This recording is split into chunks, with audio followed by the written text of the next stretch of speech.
Thank you for downloading our How Organized Are Your Operations quiz.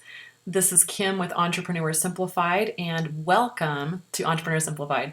You're here because of one of two things, probably. Number one, you might be on the very edge of your knowledge. You want to grow your business. You have every design and every aspiration to grow your business, but you're at the very edge of your knowledge and you need more training, more education to get there.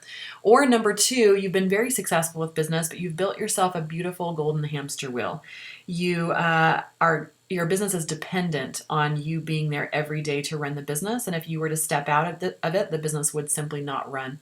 So we're excited that you're here. We'd love to give you some training. So this training is on operations, and you're going to take this operations quiz. Go through and you're going to answer A, B, C, or D, which one sounds most like you. A few caveats here. Take this honestly. There's no one here to impress. By giving yourself all very good scores, you're not doing yourself any favors, obviously. So be honest with yourself. Also, please recognize that we can't make an evaluation for every single business that is out there. And so we've created an evaluation that's somewhat generic. And so you're better served if you ask yourself, how does this apply to my business instead of does this apply to my business? We worked with an accountant a little while ago, and the accountant said, this does not apply to my business. And then we went through and did more training with him, and he realized it does apply to his business, and he switched things around. He was struggling with product, and he was believing that he wasn't a business owner. He was simply an accountant, and he simply worked his time and traded that for dollars. So after taking this evaluation, he really realized in the product category that he could have these upsells, these downsells, these cross-sells, and he put that into place in his business. So as an example, he became a CFO for hire, which means he reached out to his existing clients and he said, not only will I do your taxes at the end of the year, I'm going to give you guidance and counsel on preparing for taxes and running your business from a financially healthy standpoint. And I'll do that for you every quarter. And I will charge you, I can't remember how much it was, $3,000 to $5,000 to $10,000 to do that per company. And now he's making more money with the CFO for hire than he ever did as an accountant. So if you're tempted to say, this doesn't apply to me, I challenge you to ask instead, how does this apply to me?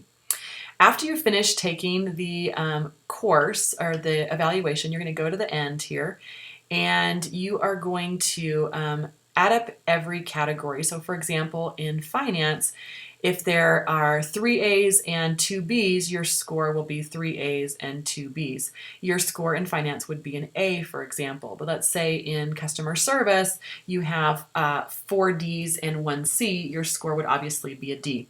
If you're at a tie, if you have two B's, 2 C's, and a D, you get to choose. It's very scientific here. You get to choose whether you give yourself a B or a C. After that, though, this evaluation really is set up to be a guide for you. So you can see in your customer service where your holes are. You can see in your finance where your holes are. So after you finish taking the evaluation, what you're going to do is you're going to choose one category that you want to focus on. So let's say you focus on finance. And then you're going to choose one question you want to focus on. So let's say you want to focus on number 1. I use double entry accounting using financial software for business like QuickBooks. Let's say you're at a category A in this. You don't want to skip all the way to a category D. It's just not realistic. What you're going to do instead is use this as a map for you. So you're going to go from level A to level B. We're just going to move ahead one level. And so your goal is from from not tracking finances to tracking finances in a spreadsheet. So you're just going to move up one step. If you're already there, then you're going to move to QuickBooks. If you're already using QuickBooks, we're going to use it to its fullest. So we're just going to move ahead one step in the category.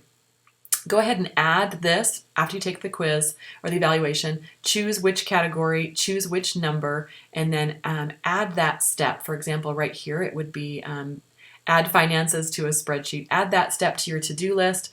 If you want to come to a business intensive retreat with us, you'll learn the entire plug-and-play business system, which will organize your entire business. Look for our System Simplified course coming to you. You're going to organize your workflow. You're going to come up with your daily, weekly, monthly product manager. You're going to organize your business into the 5 hats. Then you'll do your employee project manager and event checklist. So please look for our Systems Simplified course. And thank you so much for joining us. This is Kim with Entrepreneur Simplified, providing real business, real education.